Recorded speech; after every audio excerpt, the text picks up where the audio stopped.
What Nevada's Secretary of State is doing to fend off federal interference in the midterm elections, plus everybody's looking at their documents, trying to remember where my marriage license was from and do I know how to get these things. So there's a certain level of panic that they might not be able to vote in this election cycle.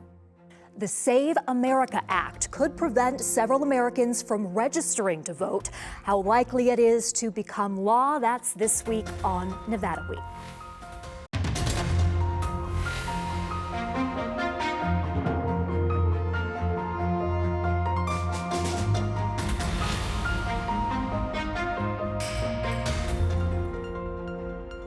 Support for Nevada Week is provided by Senator William H. Herrnstadt and other supporters. Welcome to Nevada Week. I'm Amber Renee Dixon. Article 1, Section 4 of the U.S. Constitution says states are responsible for running elections. But right now, several states say the Trump administration is threatening that constitutional authority. Nevada, for example, is one of more than 20 states that the U.S. Department of Justice is suing for not providing certain voter information. Nevada Secretary of State Francisco Aguilar is a defendant in that case and joins us now. Secretary, thank you for joining Nevada Week. Thank you for having me, Amber. It's always good to be here. Okay, so the Department of Justice says that you are violating federal law by not providing the U.S. Attorney General with the records that she needs to investigate whether Nevada is in compliance with federal election law. What is your response to that? First of all, I think they're misinterpreting the federal law. If you read Nevada law, it's very clear as a Nevada elected official, it is my responsibility to adhere to Nevada law. And Nevada law is very clear on Nevadan residents' privacy protections. And we will figure out who's in the right on this issue when we go before a judge, which I look forward to, because any opportunity to make sure that I'm protecting the data privacy of Nevadans across the state is a responsibility I must do. I took a pledge to the Nevada Constitution, took plus the U.S. Constitution. The U.S. Constitution and the federal law is not as clear as they say it is when you look at it in whole. The DOJ is citing the Civil Rights Act of 1960 as empowering the U.S. Attorney General to request this information. Why do you laugh? Because I think they're conflating the law and misinterpreting what the actual intent of the Civil Rights Act is, and to use the Civil Rights Act to be able to illegally obtain Nevada's private information is pretty laughable. In the complaint, it lists exactly what they want: the current electronic copy of Nevada's computerized statewide voter registration list with all fields, including each voter's full name, date of birth, address, and either their state driver's license number or the last 4 digits of their social security number. Amber, I think we have to step back a little bit and understand that when we received this request, we complied with it. We gave them what we are legally obligated to give. And what's publicly available to everybody. It's their name, it's minus the driver's license number, social security information. That's where we held back the information because that's very particular to a certain individual. When Nevadans registered to vote with the state of Nevada, they agreed to give us that information. They didn't authorize the Secretary of State's office to provide that information to a third party. But again, when we received this request, we didn't respond with no. We said, explain to us how this information is going to be used, who's going to be responsible for maintaining it, and how is it going to be secured so that we know that Nevadans are protected. We never received a response. Our response was a lawsuit, and shortly after the lawsuit was a motion to compel, which was usurping their actual litigation to force me to give them the information. If they get this information, if a judge orders that you provide it, what do you think they're going to do with it? What is your concern there? My concern is it'll be used in a way that will hurt Nevadans across this state. And that's where I ask for clarification, but also too, where are they storing this and what type of database? The state suffered a pretty significant cyber attack a few months ago, one of the biggest in the history of this country. And we have to be even more diligent about protecting the privacy of our citizens across the state. Another topic, you bring up that cyber attack, and we have the primary coming up, a big election. How prepared is the state in that regard after that cyber attack? After that cyber attack, we have worked extremely hard over the last 3 years to ensure the systems in the Secretary of State's office are secure. We have air-gapped them. We have put in process and procedures. We have constant monitoring of the system, not only by our internal teams, but professionals externally. We have some of the best groups helping us maintain our information and our systems. If we had to run an election during the cyber attack, voters would have not known the difference between a regular election and an election during a cyber attack. And the fact that Nevada is a battleground state, we are at the forefront of our elections in this country, where foreign actors are interested in what Nevada's doing and how we're actually maintaining the security of our systems. Back to the Trump administration, which has said that Republicans should nationalize elections. Could that happen? Could Republicans even do that? Well, first of all, I think the Constitution, as you stated at the beginning of the show, the Constitution's very clear about state responsibility. You know, the Constitution's a complicated document. There are a lot of legal scholars who debate certain phrases, certain clauses in the Constitution. But the Constitution about granting elections to the states is very clear, and it is in plain language. And until someone else makes an amendment to the Constitution, but a single individual cannot make a change to our election systems across this country. There is a reason why a single individual does not have full control of our elections. What about in the case of a national emergency? Because there have been reports that perhaps that would be something the president could declare in order to change Well, the elections. national emergency that he wants to declare is related to 2020. The 2020 election has been litigated almost 70 times across this country. It's also been litigated in the court of public opinion in the 22 election. And I can say from a Secretary of State perspective, every Secretary of State that ran against an election denier in this country won. And I think that was the public speaking to saying, and also too, it's important to know that Republicans who are not election deniers won their elections. So it's not a Republican or Democratic issue. It's the public saying, we are over this issue, we are done with this issue, let's move on, and let's run this country. But are you over the issue of foreign interference in elections? Because that's what this one relates to. He wants to potentially, if they really truly cared about that, they would be investing in our systems. They would be giving us funding. They wouldn't be decreasing funding for cyber attack protections. Do you think there is foreign interference in elections? No, I mean, they attempt to, but the fact that we are designed to protect ourselves against it, I don't think it's happening. Okay. And again, let me say this. I say it constantly. But can Nevada, you also let our viewers know what we're talking about? The claim is in relation to China's alleged interference in the 2020 elections. That would be the reason that the Trump administration would potentially Right, but we've had an election in 22. We have a presidential election in 24 where he was the winner of that election. So all of a sudden, 2020, which was almost 6 years ago, we've been through several cycles of an election. Our systems have been upgraded. Our systems have improved. Nevada made significant investments in investing in a top-down voter registration and election management system. We have the most advanced technology to protect us from a cybersecurity attack or foreign intervention. Are there any circumstances in which a national emergency can be declared and it will affect the elections? I think it's detrimental to the voters of this country. I think it's bad decision to make that. But you're saying it is possible. No, I don't understand where the national emergency exists. I don't see one. Yes, we're at war, but I don't think that war is going to impact our ability to manage an election. Our elections are decentralized for a reason, and that's why the Constitution is very clear about states having that responsibility. And even within the state, they're decentralized. I only have certain responsibilities. We have 17 clerks across the state who have a major role in our elections process. 13 of those 17 clerks are Republicans. They do a hell of a job of administering our elections. They live in those communities. They know their voters. They have a very, very hard job that has zero room for error. You talked about Nevada's investment in the election systems. I wonder what you think about this. Nevada Governor Joe Lombardo, a Republican, was recently interviewed by John Ralston, CEO of the Nevada Independent, and John Ralston asked him for his perspective on election security. Let's listen to that now.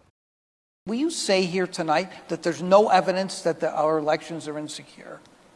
There's no evidence that our elections are insecure, the integrity of our elections. No, I can't say that. I can't say that. Why not?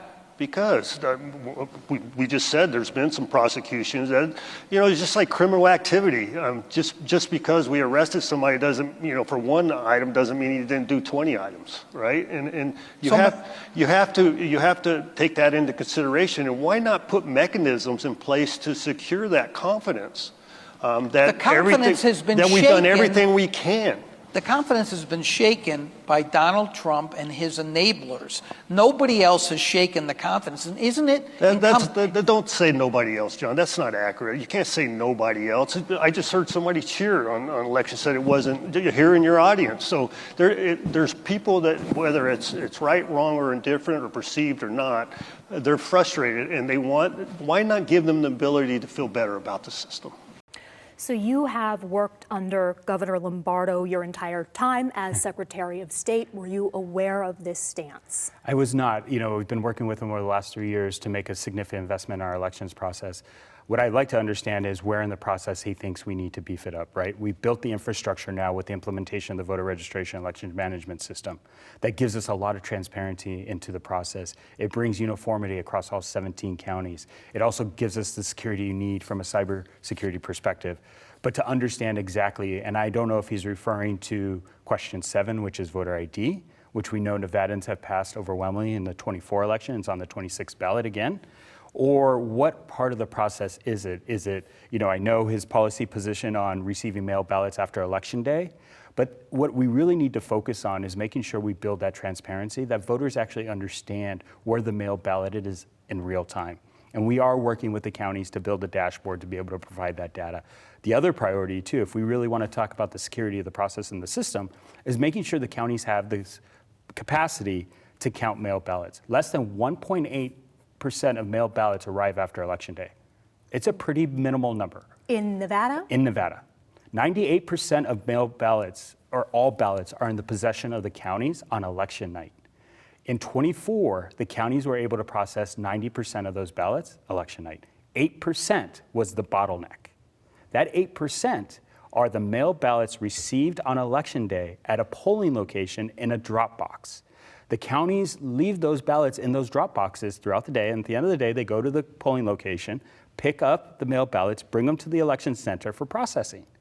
We need to figure out a way to make sure that the large volume of mail ballots received at polling locations are having multiple pickups, so those processing can start earlier in the day and alleviate that bottleneck.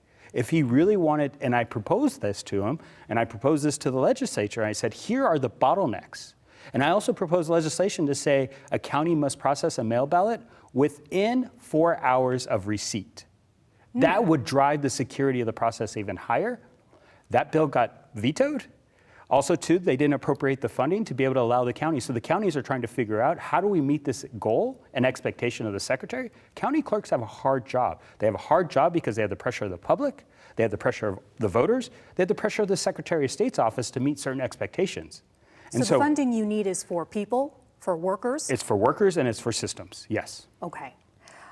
What do you think right now about, as you prepare for elections, do you have enough election workers? So that's a great question, and fortunately this state stepped up big time. We are a model state when it comes to the rest of the country. We passed an election protection bill that gave protections to election workers and to poll workers. Our poll workers are unsung heroes of our democracy. They make sure the polling location works, they make sure the processing works, and we need to make sure that they feel safe in those environments. Also, too, a large majority of poll workers are women. Those are mothers, daughters, wives, grandmothers, sisters who have stepped up. And we are celebrating International Month of Women. I think women should be proud of the fact that they make our elections work, and we should recognize that. And so building a safe environment, in 24, we saw a pretty calm election process, and hopefully we understand that. But there's also other initiatives. High schoolers can be poll workers. The earlier we can get people involved in the elections process, I think is better because they truly get to learn how the system works. And you were recruiting veterans last election Yes, we cycle. have a great partnership with Vet the Vote. Yeah. They do an amazing job of getting veterans to understand why our elections process is so critical. They fought and defended this country in some very tough environments.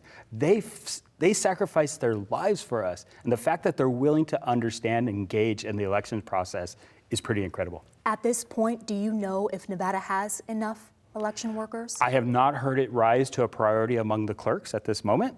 But again, we're still early, but I understand people are really stepping up, and that's really a good thing. And when you go to a polling location, please thank them, because they're doing something we need them all to do. There has been talk that there could be ICE agents at polls this year. What do you think about that? You know, it's unfortunate that we even have to think about it. But do I think it's appropriate? Absolutely not. How much of a reality do you think Because that is? again, we do not have non-citizens voting in our elections. The Heritage Foundation did a study of Nevada, and over the last 10 years, I believe they found 11 instances of that occurring. Remember, there are 2.1 million registered voters in Nevada. We had 1.4 million turnout in '24. The number of votes versus the number that participate, and those people need to be held accountable for violating law. It is a felony to register to vote as a non-citizen. And so we need to make sure that we are continuing our prosecutions and holding people accountable for that issue. But again, non-citizens are not voting in our elections. And what it is doing is creating chatter within a Latino community about this occurring and scaring them from participating to vote. When you do that, that's detrimental to a democracy, especially in a state like Nevada, where 30% of the electorate is Latino. And they are a swing vote. So they're not just hurting Democrats, they're potentially hurting Republicans, because we need every single voter that's eligible to vote to turn out and have a voice in the future of our state and the future of our country.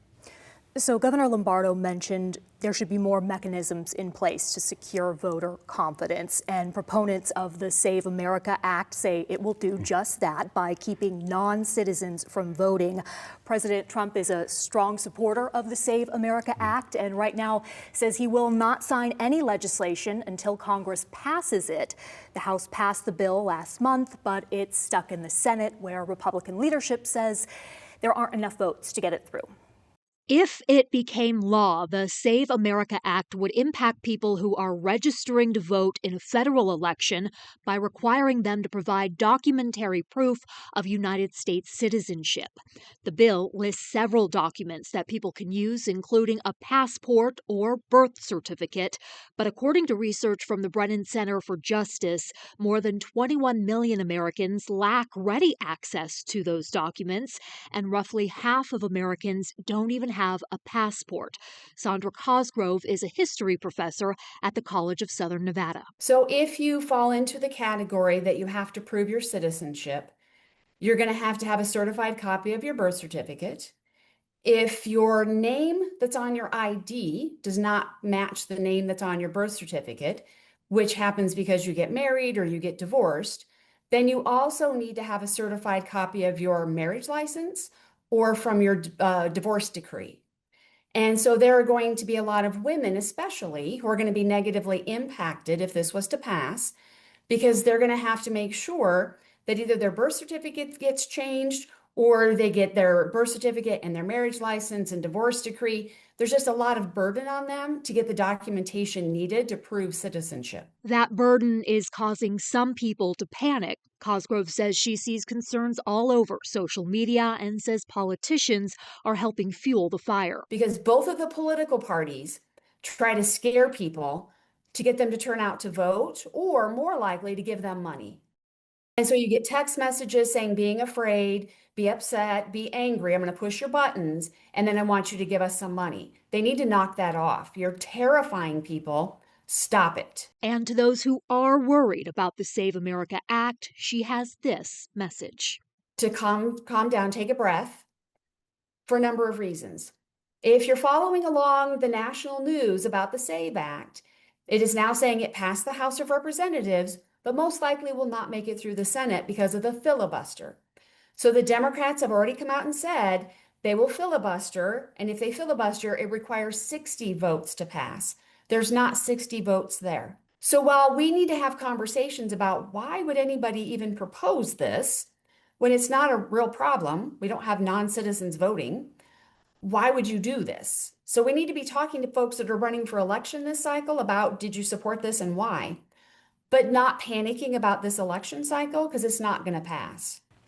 Okay, so when Sandra Cosgrove says that non-citizens are not voting, there are people out there who will point to a recent case from the Department of Homeland Security. They report arresting a criminal illegal alien who voted in 7 federal elections since 2008. So it happens, but your argument is it's not widespread? It's not.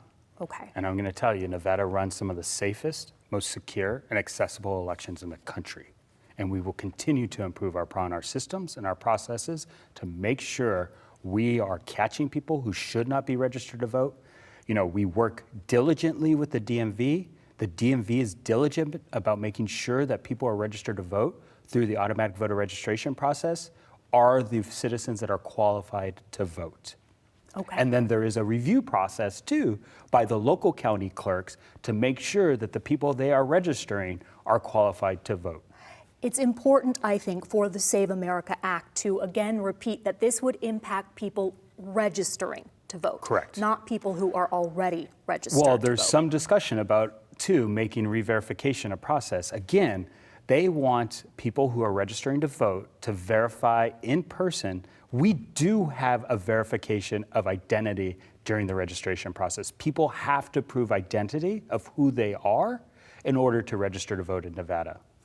There is also a request from the president that the Save America Act be changed in order to rule out mail ballots. Your thoughts on that? Isn't that where this all kind of stemmed from, the allegations of voter fraud? People Yes. can mail in ballots? It's really interesting because Nevadans have chosen mail ballots as their preferred choice of voting. 52% of Nevadans participated in our election in '24 through mail ballot. Nye County and Douglas County, some of our reddest counties, are the highest adopters of mail ballots. This is about accessibility. This is not about a party. Because some people in Nevada live in extremely rural areas, and they would have to drive hours to participate in the process. Also, it impacts our tribal communities. And our tribal communities deserve to have a voice just as every other person does in our state. What is the process for verifying that you are getting a mail ballot from the person that is listed on there with their signature? There's lots of controls in place. One is the signature is a big part of it. We have access to the DMV signature on the ID. We have access to the voter registration signature. We have access to the signature used in past elections. There is a verification process that is scanned, and then if it is rejected, it goes to a bipartisan review. And if it's rejected by that bipartisan review, it goes into a signature cure issue, which was an issue in '24 among our younger voters, because our younger voters traditionally don't have a signature. And there are ways to verify this process where person has to prove that it is their actual ballot. People talk about double votes. Yes, we do have those, but it's a really unique situation because when you have a father and son with the same name, the father decides to vote in person, the son is in a hurry, he votes his father's mail ballot, the system catches it and flags it immediately, and it is clarified. So there are checks and balances. The system does work as intended to make sure that the mail ballot is connected to the correct voter. For someone really committed to committing voter fraud, they could learn someone's signature, right? They could, and then that's a fraud, but also too, it'll get flagged because if that person has their ballot, we will communicate to them that, and also too, that's why we were asking, this is a two-way road, right? We need voters to engage in the process. We ask people to go into their portal and make sure their information is up to date, their address is correct, and then also too, to sign up for the notification system. Because if you get a notification that, hey, my mail ballot was voted, but I voted in person, they can call the county or they can call the Secretary of State's office. We'll open an investigation immediately and we'll start to figure out what occurred on this ballot, or the ballot will be held too before it is counted. What will this look like if Nevada votes again for voter ID this election cycle? It has to pass 2 election cycles, right? So if that happens this year, it's ballot question 7, right? Right. What will that look like for mail ballots? It'll add an additional identifier, which we did work during the legislative session in '25 to try to get that passed in '25. My concern as Secretary of State is this is going to go to the voters. It's most likely going to pass. It's going to go to the 27 legislature. The 27 legislature is going to hand it to the Secretary's office in July of '27. Our first election is going to be in February of '28. And we're going to have to update our systems. We're going to have to update the processes. We're going to have to do a significant amount of voter education. We're going to have to work with DMV to make sure that people know that they have to get an ID to participate in the elections. There are a lot of things that have to go into place that I'm already starting to think about, because my job as secretary, as the chief elections officer, is to anticipate concerns or issues and try to address them now so that the amount of impact on the voter is pretty minimal. Then here's my idea. Yes. This is just what I'm imagining. Someone Are has you to gonna make tell me a photocopy of their license and mail it in with the ballot? No, there will be to add additional information like your birth date, the last 4 of your social, your driver's license number, in a secure environment on the mail ballot, so that when it does come through, it verifies with that second identifier. It's still an ID that's being presented in that case? Yeah, because you'll have your ID on file with the DMV. And so if you sign it and then you put your driver's license number, it'll verify both. Okay, last question you brought up But earlier. I think there are ways to be really smart about this, and it's looking at the way the technology that exists. DMV has a lot of data and a lot of information on voters. One is we should be really talking about a mobile ID in Nevada, and the legislature should really look at that, and the DMV should present that at the 27th session, so that we all live off of our phones, especially young voters. The other thing is the technology that exists in our airports now, the amount of biometric information that DMV has when you get a driver's license or a real ID can be used to make the process streamlined at an actual polling location. Imagine, I know when you walk into this country through global entry, or now when you go into the airport and you fly Southwest, you don't even need an ID. There's just a photo machine, and it's quick and it's fast. Imagine if we could do that to build that efficiency, so if somebody did forget their ID, they can still vote in the process and they're not, burdened. Nevada Secretary of State Francisco Aguilar, thank you for joining Nevada Week. Thank you, Amber, for having me. And thank you for watching. For any of the resources discussed, go to vegaspbs.org/Nevada Week, and I'll see you next week on Nevada Week.